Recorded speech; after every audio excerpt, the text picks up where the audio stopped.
Before ordering a new sensor, let's inspect it. Locate the MAP sensor on your engine.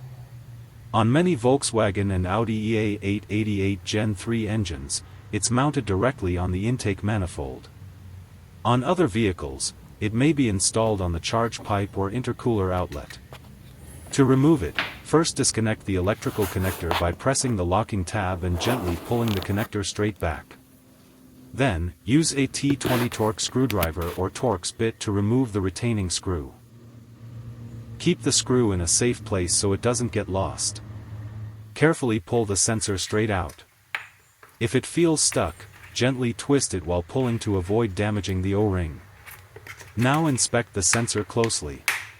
If you see oil residue, dirt, or carbon deposits on the sensing element, don't immediately assume it needs to be replaced. Many MAP sensors become contaminated over time, especially on turbocharged direct injection engines. In that case, you can spray the sensing element with a dedicated mass airflow (MAF) cleaner or electronic sensor cleaner. Never scrape the sensing element, never use compressed air, and never wipe it with a cloth, as the sensing element is extremely delicate and can be permanently damaged. In this video, I won't be demonstrating the cleaning process because the MAP sensor on my vehicle was already cleaned before I started filming.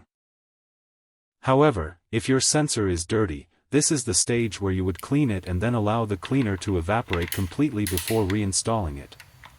Once the sensor is completely dry, reinstall it and verify its operation using VCDS or another scan tool.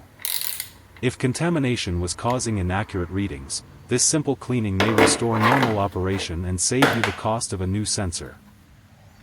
If the readings are still incorrect after cleaning, then replacing the sensor is the next logical step.